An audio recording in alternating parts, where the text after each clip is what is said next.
Like, I'm sure you're aware of the story of Jamal Khashoggi, the journalist, who was assassinated by someone, some group of people, and that he entered into the Turkish embassy, and they whacked him and chopped him up and carried him out in boxes. And it's an international.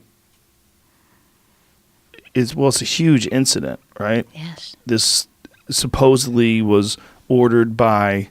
Who was it supposedly ordered by? The head of Saudi Arabia? Yeah, MBS, Mohammed bin Salman. I mean, that's the idea, is that their head of state wanted him killed because he was a threat, because he was a reporter, because he was writing. Saying some things. Yeah. Yeah. And that this is how they did it. Yeah. I mean, and that's a great question, because what you're saying is like, okay, so, but we all think of that as reprehensible, right? Right. Why, because he's a journalist and he's on our side. He's delivering information to people. But the government of Saudi Arabia disagreed. They're like, that information is our information. He's a threat by releasing it. Yes. He's a threat to our livelihood. Yes. Yeah. And who decides who's a threat? I mean, a lot of this book is about who's on the kill list and why. I mean, there is an actual kill list. There always has been. And the euphemisms involved. I mean, I write history, as I said. So Eisenhower called his assassination program health alteration. I mean, literally in the declassified documents. That's hilarious. Health alteration. He had a health alteration committee. Whoa. Kennedy had an executive action committee, right? That sounds cleaner. Right. Guess what Reagan's was called?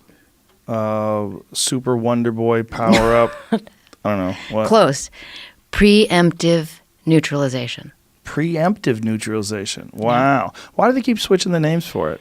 They're burying the information, the data. Right. And they keep switching around they switch around who has authority to, say, yes, let's go ahead and put this guy on the kill list. I mean, that was fascinating. I mean, I interviewed a guy named John Rizzo, who's a decades-long CIA attorney. I was stunned that he was willing to talk to me.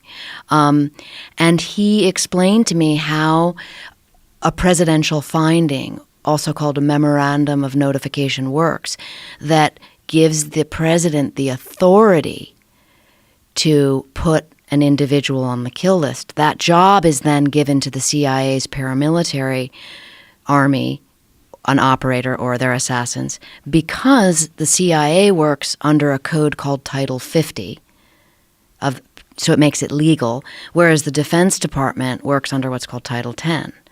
So in other words, and they can't, their rules of engagement are totally different. So the misnomer is like, oh, the SEALs killed bin Laden. Well, they were SEALs trained, but that was a CIA mission. Because Pakistan is a sovereign nation, and the military can't kill people in countries we're not at war with. So those guys all became essentially CIA operators for the night. Whoa. Right? And if you look at photographs, as I have seen, you'll notice that they have no markings on their outfits.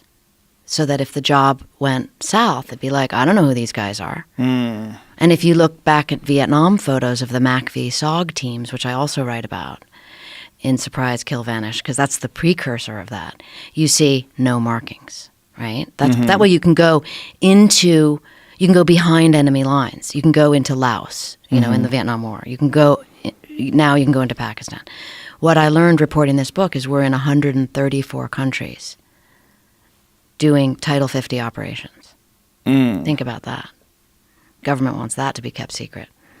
So in all those countries, they're doing things that don't fall under the normal letter of the law. Not under the rules of engagement of the military. But the CIA works at the president's behest. That was one thing that really blew my mind, to report, to research, to understand. I talked to 42 guys who have direct access to this, who are in this world, from the knuckle draggers on the ground, as they call themselves, to the lawyer at CIA, senior intelligence staff, that's the equivalent of a general at the CIA. Those guys explaining to me, Annie, this is how it works, And again, to your question, well, why does someone get to know that, and why does the government why do they allow that information out, is super interesting. And I believe that has to do with a certain climate we're in right now about military might, right? In other words, what the CIA does is called tertia optio. It's the third option. You've got the first option is diplomacy. Second option is war. So if diplomacy is not working and war is unwise, you go to the third option, which is the CIA's paramilitary. And they're in 100 and how many countries? 134. Damn. Well, if you wonder why the military budget's so big, that's what it is, folks. Got to feed those folks. A lot of work. I mean... A lot happening. And you as a competitor would be fascinated by the kind of training they do and what they do. I mean, so many of these infiltration techniques are mind-boggling. You know, they've got halo jumping, which you know about, right? Where they high altitude, low opening. So they jump out, they, free fall down, terminal velocity, pull the ripcord really low so they're not detected by radar, and then they meet up with a team on the ground and go do what they do. Then they also have hey-ho, which is high altitude, high opening. And that way you can fly over airspace where we're allowed and float into, let's say, a country like Iran and land, gather your team, and do what you have to do. But like so much of what I report, I get information like that, and then I ask a million questions like you've asking me, and it's like, can't talk about that, that's classified.